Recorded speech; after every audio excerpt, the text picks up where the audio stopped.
Okay, let's start this again because I'm pretty sure the video is the right way because things are different orientation on my screen. So hopefully I'm done with all of my Facebook issues today. Seems like I've been having those a lot when I do these weekly live streams, right? So apologies, but I think they're Facebook issues and not Christina issues. So anyway, let's begin again.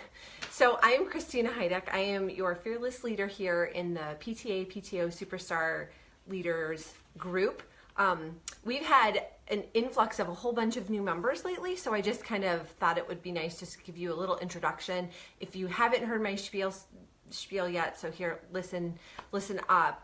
I am in real life a professional organizer, but I'm also a real life PTA volunteer nerd. So I've been volunteering in my children's schools for about 8 years now, and so I have stepped up to be a leader several times, and in every school that my kids have been in. So I have a lot of experience, and in all sorts of leadership positions. I've done pretty much everything except for treasurer, because math and me not my forte, and that someone else can fill that role in any organization. But I've been president. I've been in charge of membership. I've done fundraising, family events, staff appreciation, historian, you name it, I've pretty much done it. So yeah, that's just a little bit about me. I've done everything pretty much except for treasurer stuff, and my husband actually happens to be treasurer of one of the PTA units that we belong to. So that's why I'm a great resource for any questions you might have.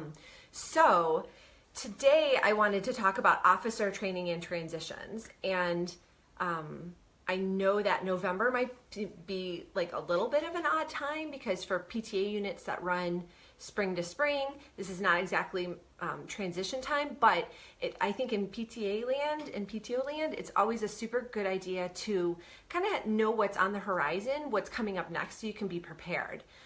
One of the most frustrating things I found about PTA stuff, especially when I first started out, is that I didn't know the lay of the land. I didn't know what to anticipate next. And I'm a planner, and I bet that a lot of you guys are too, because I think there's a lot of similarities among PTO volunteers and especially PTO leaders, the people who step up when they're asked, and maybe when they're not even asked, but when there's a void there, the type of person who steps up, that's a certain kind of someone. And we're all the same people. We're all each other's people, and we have a lot to share and learn from each other. But this question, really, I threw it out earlier in the week, like, what do y'all want me to talk about this week? And someone was like, hey, can you talk about officer training and officer transitions, and like maybe even how to transition yourself? And I thought, oh my gosh, what a great topic, because this comes up at all different points in the year, especially if you have an officer who needs to step down for some reason, like whether it's voluntary or like I think we talked about it a couple weeks ago about could you fire volunteers, which yes, you can. And if you want to know how, you need to go back into the videos for this group and check that video out. It's what we talked about last time. So you might be onboarding a new officer and you just might be really overwhelmed about it. I know when I've dealt with this stuff, especially when it happened mid-year, it did kind of throw me off my game, because PTA stuff and PTO stuff, it's just, there's so much always going on, especially if you're in a building with younger, like lower grade levels, where those kids really have like a lot of activities. Then it can be a lot to try and onboard someone mid-season or mid-year, I guess. So I just kind of wanted to share some tips and tricks about that. And this is especially timely because I know I've shared this before, but I actually manage a sorority at a college. I'm the head advisor, so I manage about 50 20-somethings and then about 11 alumni, adult, so fully adult, they're out of school, volunteers. And this happens to be officer training time and transition time for me. So I thought, oh, this couldn't be better time, because I know everything's fresh in my mind, so I have a lot of goodies to share with you. So let's get into it. I see that we have a couple people on here, so I just kind of want to gauge the temperature of where you guys are at. So if you're feeling really confident in this topic of how to onboard and how to train and how to transition new PTO officers, I want you to go ahead and type a 10 in to the comments. And if you're not feeling that so confident, then why don't you go ahead and type a 1. And if you're kind of in the middle and you think you kind of know, but you think you might be missing something, go ahead and give me a 5 in the comments, just so I can see where we're at, and it'll be helpful so I can tailor everything to what you guys need to know. And this applies for either yourself with you're not sure how to transition your own self, or how to make that happen for other people. You can answer them together or separate, whatever makes the most sense for you. Because there is a slight tweak that you need to do if you're transitioning yourself. Certainly you know best what you're doing in your role, and you have more information to share a lot of times than if you are helping someone else transition, especially if you've never done that job, right? So like if I was onboarding a treasurer, then like I said before, I've never been a treasurer, so it would be a little harder for me to do that, but I would certainly know to refer the incoming treasurer to the outgoing treasurer, and maybe some treasurers at some other local PTAs too in our same district, or in same school system, because that would make the most sense, right?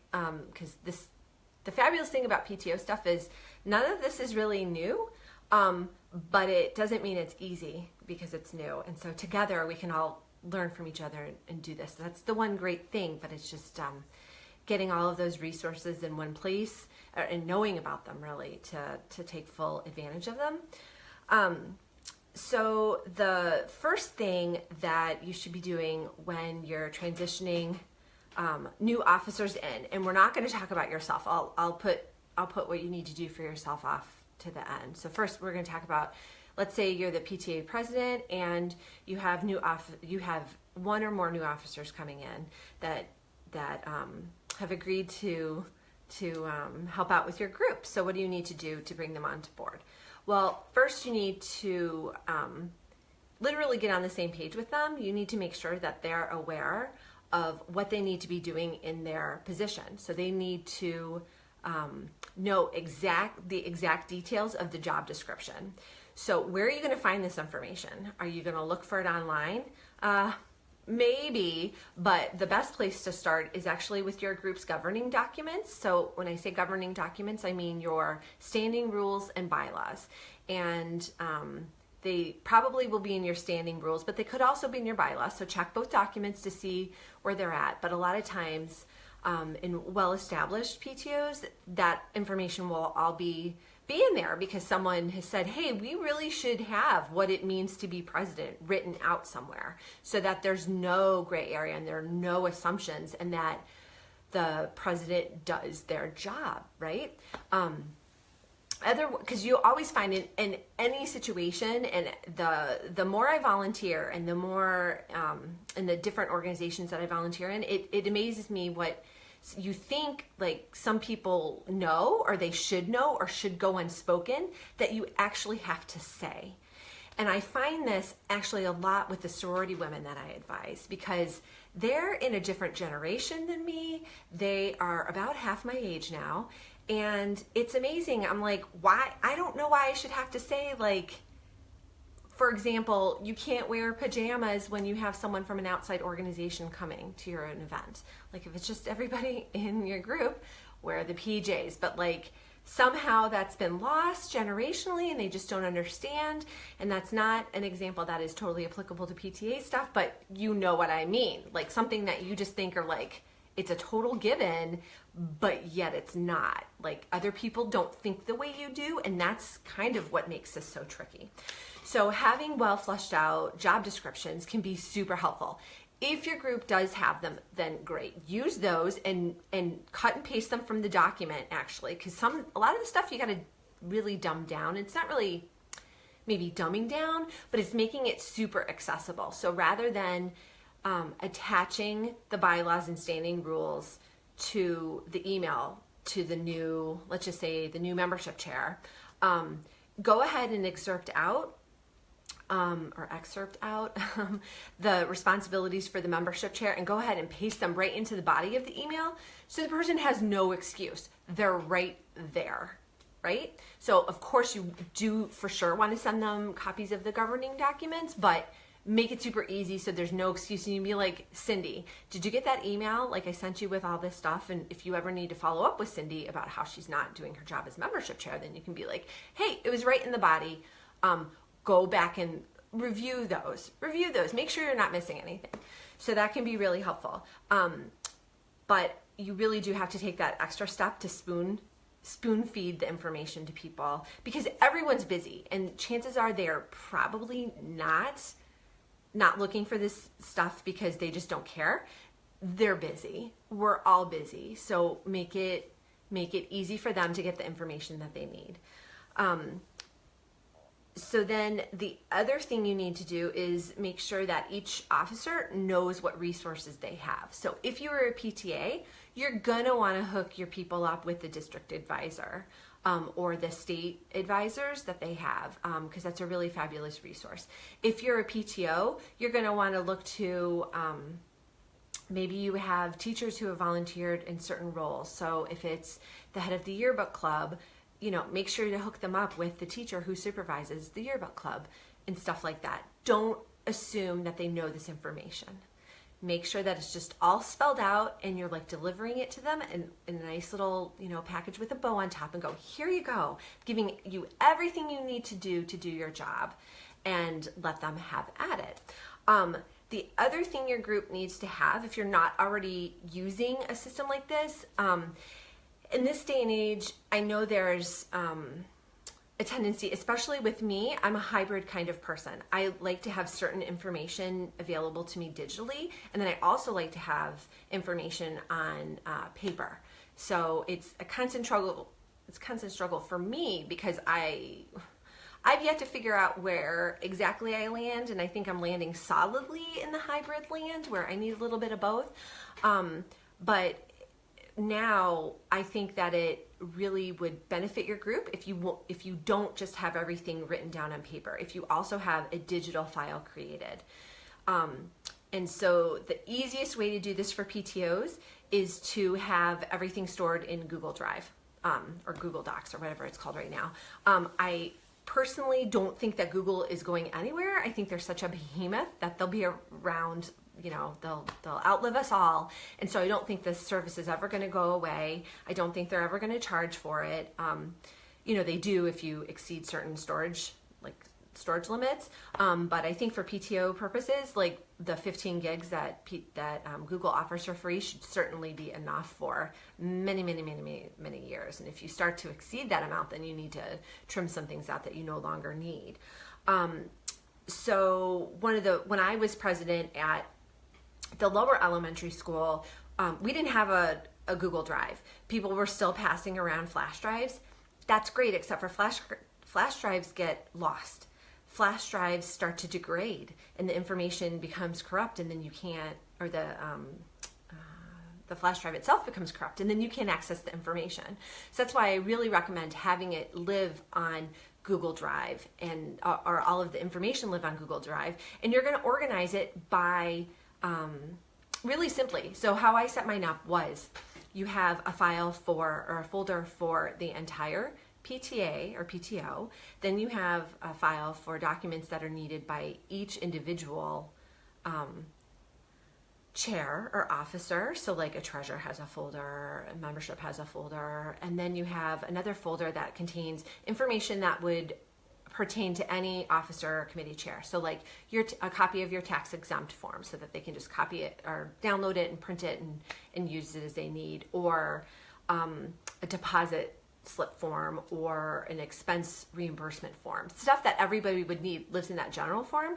And then what you do is you make sure that all of the digital copies of everything that people have created before live in those specific folders. So like the membership flyers that your membership chair sends out, go ahead and make sure that they're saving them in the Google Drive under their folder so that it's accessible for future officers for years to come. A lot of this is, it just really saves reinventing the wheel, because again, Nothing in PTO land is new, right? It's just a different variation on the same theme. So you're really just going to be rinsing and repeating year after year, unless something doesn't work, and then you're going to tweak an event. But generally, do you get what I'm saying there? So make sure that that the officers also get that you're sharing the Google Drive with them. So if you don't want them to have access to everything, that's the beauty of Google Drive. You just can give them access to the All Officers folder as well as their specific one. Now the president should have access to everything, right? Because that just makes sense. They can make sure everything's staying nice and organized. And also can, when they get information from other people, can add it in the appropriate place. So those are the two biggest things that I recommend having. The third is that I really think you need to have transition forms. You need to have a way to talk, not really talk because it's impossible. Well, it's possible to have a conversation with everybody, but it's kind of impossible to capture what's in people's minds. And that's usually where all the gold is, especially when it comes to like event planning. You want all of the details about how they got a certain vendor, or what the costs were, or how many people showed up, or even like what worked about an event and what didn't work about an event. All of that information is crucial so that you don't have to reinvent the wheel and that you're constantly improving, right? Because the whole, anything I do in life, I don't like to do it just like I've done it before. I like to improve it. I like to make it easier because it never fails that every year I add something to my to-do list or some other commitment. And so I have less time to do things. So I need to be improving, streamlining, making things easier. So if you don't have those transition forms as a part of your normal transition process, then you need to implement them ASAP. And it's also good to have them for people who plan events, to have event summaries and follow-up forms. And if you're wondering, hey, that sounds great, Christina, but where can I get them? Well, don't you know, they're in the PTO planner that I actually offer in my shop. And you can go ahead and snag the planner or take a look at it at bit.ly /color planner. So it's bit.ly/color planner. And go check that out, and you'll see you have all of those transition forms in there and everything that you'll need just to kind of make the officer transition process a lot smoother. So I definitely wanted to shout out to that resource, because that's one thing that I found was missing in a lot of PTOs, is that they didn't have this information, and so they would rely on the memory of the person who did the job last year, and maybe their memory kind of stinks. I mean, we're all busy and we can't possibly remember everything. I don't know about you all, but the second I had my babies, my memory went from being that of an elephant where I could remember every single little detail to getting more of like a hazy generality of memories, just because I have so much going on and I was sleep deprived for so many years. So I know you all can relate to that. Okay, so we've really talked about how to organize and how to get all of the information for other people when you're transitioning. So let's talk about what you need to do when it's you that you're transitioning out of an office. So the process of transitioning takes place, if you're an organized person and you have stuff together and you don't want to drive yourself crazy and you want to do a good job, it needs to happen more than the night before you're meeting with the new officer or the incoming officer, or that you're handing off the materials. So during the last few months of your office, you need to be collecting everything that you're using to do your job, and making sure it's all in one place. And then you also need to be taking those copious notes that I talked about before about what worked for certain events or what didn't work. And it can be an event as big as a carnival that you're taking notes for, or maybe it's the membership drive and you're just making notes again about that, so that it's easy for the incoming person to have those notes to reference and see kind of what was done, so that they can improve upon it, and just it'll make their lives easier. And you'll find when your group starts to do this and has like really set a transition strategy put in place, you'll find that it'll be easier to get volunteers to step up and agree to serve in these roles, because they know they're not walking into a hot mess. you can say to them as part of your pitch to get them to come on board, like, hey, you're not going to be just having to figure this out all on your own. You're going to be given access to a Google Drive. It's going to have all of the forms that have been done in the past in there for you, so you can take a look at what's been done and you can figure out what you want to do going forward. You're going to be handed a binder that has printouts of everything that we didn't digitize, but that you have all of this information. Now, I don't know what you got when you stepped into your role. I was fortunate. I got at least the binder, and then I created the Google Drive to pass on to my successor. But I know that if I had been told, yeah, come volunteer in whatever role, and they didn't really tell me what resources I had, I would have been really upset, and I would have been really concerned and been like, what the crap did I just do? Like, am I crazy? Because I just, you don't have time for that. I don't have time for that. You need to have a nice way to transfer that institutional knowledge from one person to the next, so that you, like I said, you don't have to recreate the wheel, and then it just makes it nicer and easier for everybody. So I think I've covered everything I wanted to do. If you have questions, I haven't seen anybody pop up with questions. Let me see. No, I don't see any questions. So if you have any, and I know there's a bit of a time delay, go ahead and drop them in quickly.